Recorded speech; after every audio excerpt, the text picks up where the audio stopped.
Due to the nature of working with hazardous materials, or Hazmat, the Occupational Safety and Health Administration, or OSHA, developed standards for safely working in these environments.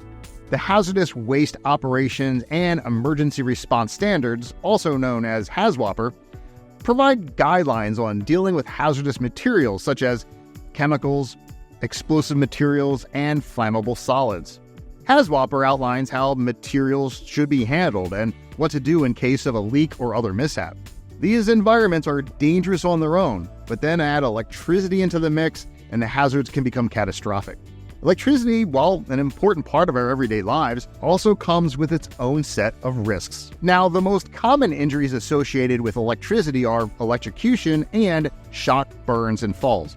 An electric shock occurs when the current passes through the body. Shocks can be mild or even lead to electrocution, a shock so severe it's fatal. The severity of the shock is really dependent upon the path it takes through the body, the amount of current, the duration that it's in the body, and the amount of moisture present. Electrical burns, on the other hand, are very common and most often not fatal. They typically happen on the hands when handling an electrical source that has not been properly maintained or isolated.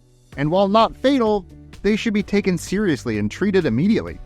In some instances, electrical shocks can lead to other types of injuries like falls due to the force of the shock. Working in hazmat environments can make these types of injuries worse and more common. As with injuries, hazmat areas also offer the greatest risk of dangerous effects of uncontrolled electrical energy.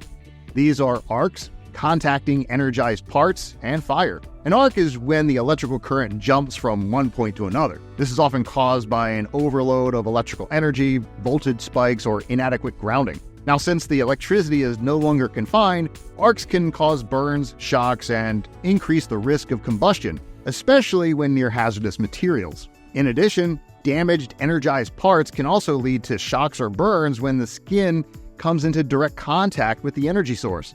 Faulty or damaged equipment can also lead to fires or explosions. All these issues are particularly dangerous in hazmat locations because they can lead to serious secondary issues like the release of hazardous materials. The National Electrical Code, NEC, takes these concerns seriously and provides guidance in dealing with electricity in various hazmat situations.